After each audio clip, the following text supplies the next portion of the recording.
So this is my SCCA Track Night in Daytona this September 2025. We start off in pit lane and we go down along the pit entrance, very narrow road over here.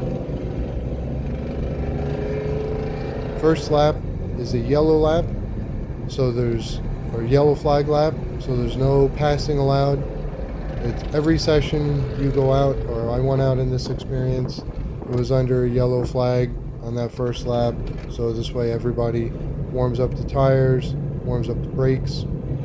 I'm driving in the novice group here, and in this video I'm going to be commenting on my experience and the game plan that I developed for driving the Daytona road course with my 2020 Volkswagen GTI and my driving experience that went into making this game plan. So it's unique to me. Don't take this as your plan.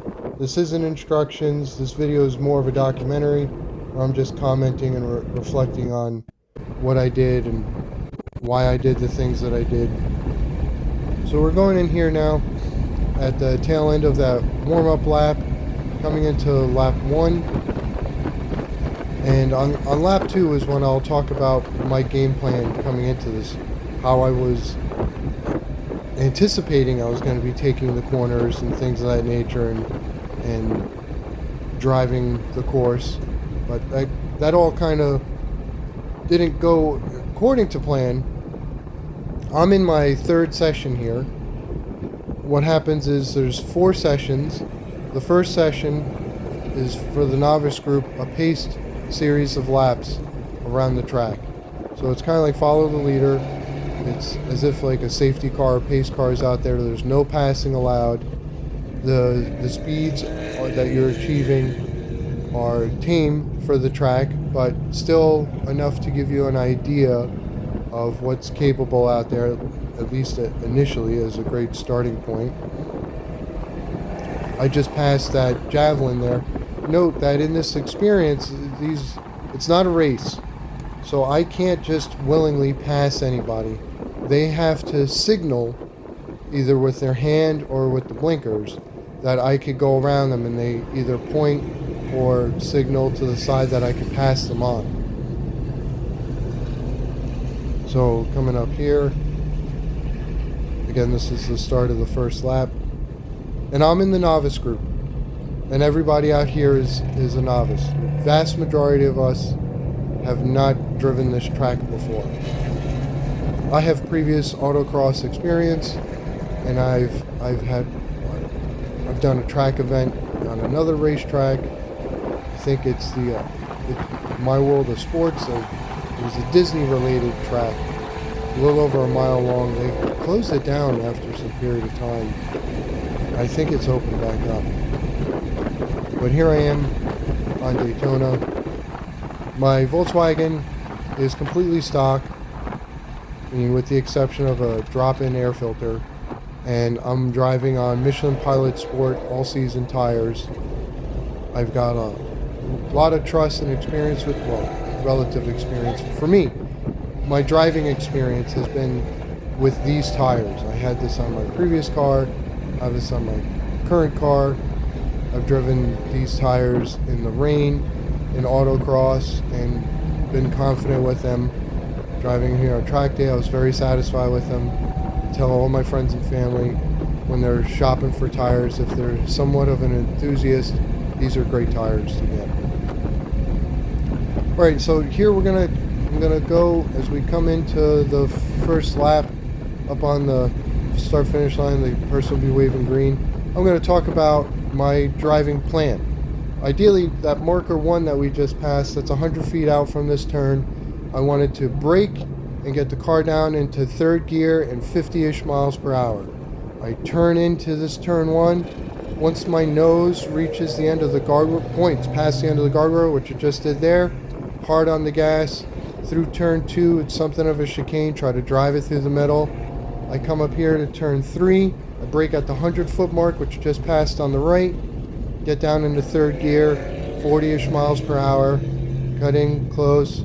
When the nose of my car points to a bathroom that's out in the infield, just before the grandstands that are on the left-hand side, I'm on the accelerator. Bathroom's passing on the left. Gas, brake, gas, gas, gas. 100 feet out, a lift, maintain speed. This is like a double turn-in. It's a single corner. I accelerate on the second one. This entrance service road on the left, I brake there. That's my braking point for turn 3 over here. Oh, I'm sorry, we're at turn 5 now. When my nose points to the grandstands out there, hard on the gas, accelerate out. Coming up on the service road on the right, once my nose reaches that, I'm on the brakes. Down into third gear, 40-ish miles per hour, turn in, accelerate at the apex, and I'm going to be full throttle if given the opportunity all the way through. Again, I'm behind this Porsche right now. I'm probably the slow, in terms of horsepower, I have the weakest car out here on track. If anything, and if I'm not the weakest car in terms of low horsepower numbers, I'm definitely the second, if not the third lowest. But I really think I'm the lowest in terms of horsepower numbers. So coming up to the bus stop here, the chicane, 300 feet out, start braking, get it down into 60 miles per hour in third gear. Hold 60 through this first turn, around the second turn, and once my nose lines up the exit here to make a straight line, hard on the gas. I'm full throttle all the way around. That's the intended plan. What I just spoke through here on this second lap was my intended plan. And maybe while you're watching along, you'll see I'm not always doing those things. And that's because I have traffic in front of me, but largely my braking points were way further back because I had air in my lines. I boiled my brake fluid, I got air in the lines, and I had to start braking much earlier than I anticipated on many of the turns, especially turn 1 because you're coming off the straight and into the bus stop, the whole turn 8 combination, the Le Mans chicane it's also called. So because I'm coming in into those turns at over 100 miles per hour and my brakes are not working with me, I was gradually lifting earlier and getting on the brakes earlier as well because the stopping potential just wasn't there. It wasn't until afterwards when I reviewed this video and the data that I saw that, oh my goodness, I had less than 40% of my stopping ability out there. So that was something to consider. The day after this event, I took my car to the dealerships, got the brake fluid flushed. So hopefully if I do this again in the near future, which I would really like to, and I highly encourage people to get involved, SCCA Track Night, check it out, Google it, that won't happen again. So here we are in lap 3. Bottom left you can see my speed, by the way. There's also a little G meter. That's good for reference. I didn't have my camera, my phone, which was taking the video, set up perfectly perpendicular. Oh, you see, so that Porsche put on the blinker so I could pass him. I'm flooring it. This is what my car could do in terms of speed. It's wanting, but it's satisfactory. So I didn't have the camera perpendicular to the car, like facing forward. So that G meter isn't 100% accurate, nor have I verified the calibration, but it's great for reference. Lower right hand corner you can see where my car is in position to the track, so when I speak of these corners and whatever else, you get an idea for what the numbering is.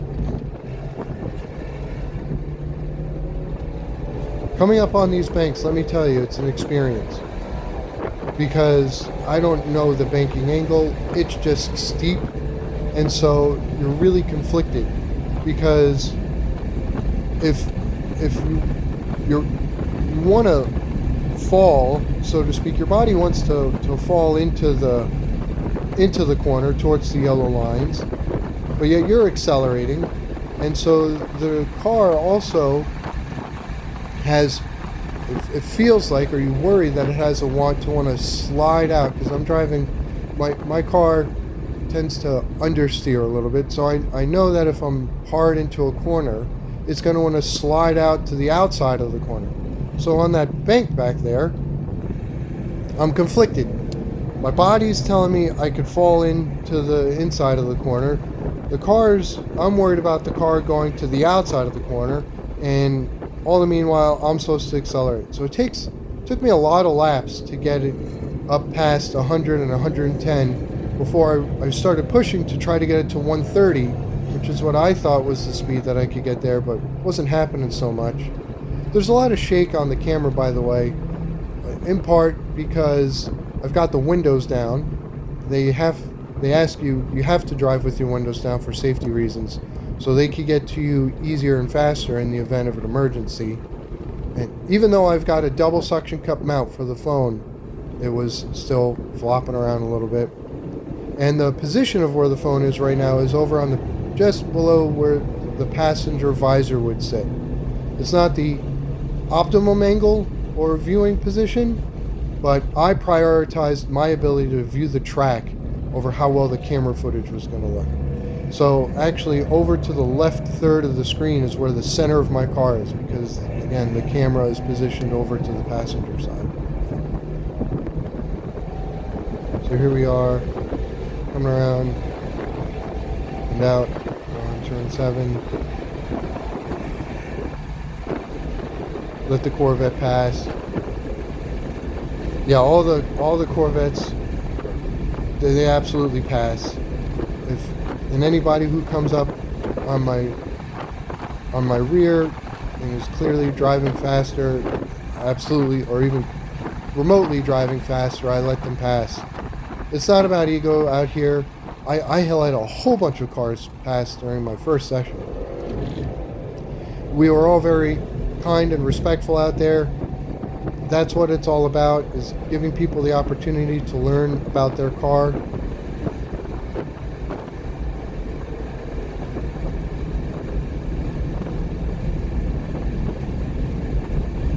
Here I am again, pull out. Now, again, my car's braking ability is less than 40% of what's capable. But after I got around this Miata, I was feeling the need for speed, and I came into this first corner, and I didn't brake as early as I should. So I'm on the brakes now. Watch that little red dot in the lower left-hand corner. My right two wheels are going to go off the track, technically, over the line. I'm really scrubbing the outside of that G meter there. I ended up having to trail brake into that turn. That was not part of the plan. Trail braking meaning I'm braking into the turn, and my game plan was to have a spirited run on this course, but to provide myself with wiggle room for safety reasons. So that's why I bite into these turns a little tight, and I make sure when I drive, it's brake, okay, got down to the target speed, turn, okay, exploited what I could in the turn, then accelerate. Where really you should be blending, I mean ideally, if you want to go really fast, you're blending all three of those through the turn. I didn't want to do that because I wanted to make sure that I could safely go around this track, and that was my game plan. But on this lap for turn 1, I came in hot and had to the wall was coming closer to me. I was approaching the wall faster than I would have liked to, so I wanted to get as fast away from that as possible, and that took the gray area away and made me really push myself as a driver. But I safely got through that with no incident, and I still kept at least 2 wheels inside the lined area.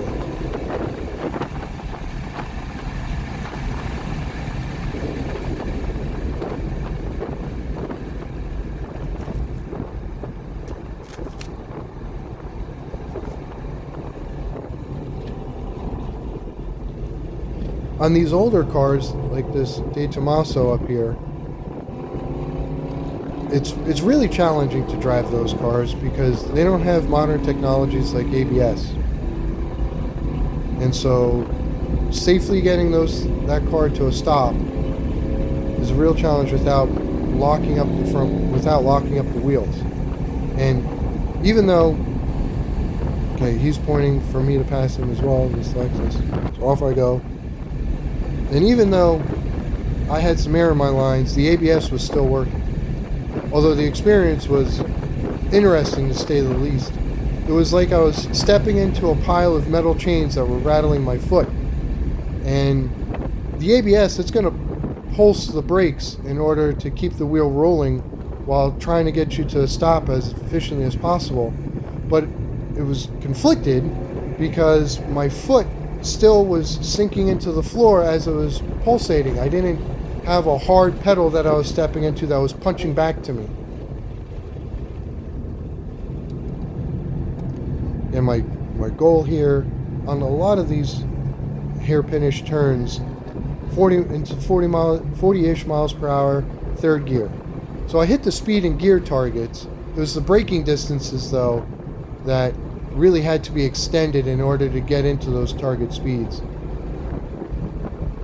Like I was on the brakes for upwards of 7 seconds sometimes, well in advance of a turn in order to get the car to slow down.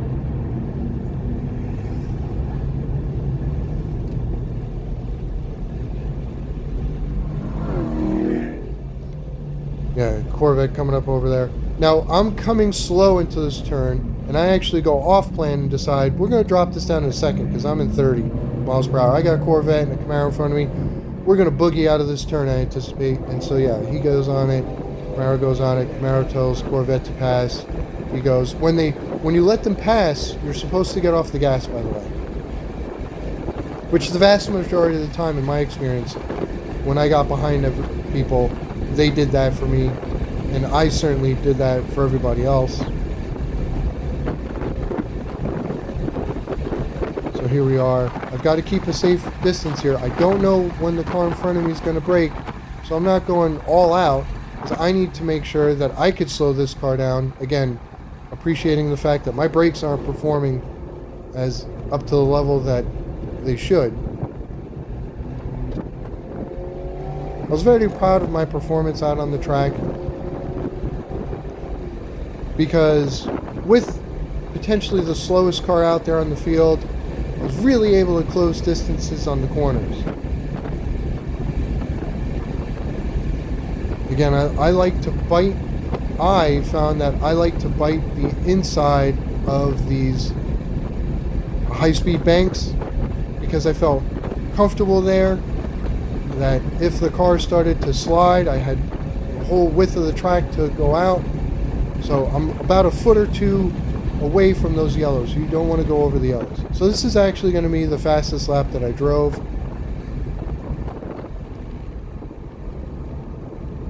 Braking, braking, braking. Third gear, 50-ish miles per hour is the target. Pointing when the guardrails go, when my nose points past the guardrails, full on the gas. Come through here, and as relatively straight a line as possible. Start braking at the 100-foot mark, down into third gear, 40-ish miles per hour, that's the intent. Corvette gave me the go-ahead to pass them, so off I go. Coming up here to turn 4, maintain speed, turn in, back on the gas. Was the plan. Braking, third gear, 40-ish miles per hour. When the nose points to the grandstand, get on the gas. There we go. And at the service road up here, on the right, once my nose reaches that, get on the brakes. Turn in, third gear, gas. The Mini gives me the go-ahead to pass. So I'm flooring it. One thing that was quite surprising in my vehicle here, and I'm trying to pull all the power out of it that I can, it uses a lot of gas. My car, which typically gets 30 miles to the gallon on the highway, mid-20s to low 20s in mixed driving, it took a quarter tank of gas for every session, and a session is about 5 laps. Daytona is about, the road course is a little over 3.5 miles. Alright, coming through 60-ish miles per hour here, line it up on the gas, Focus RS says, hey, you go ahead and pass.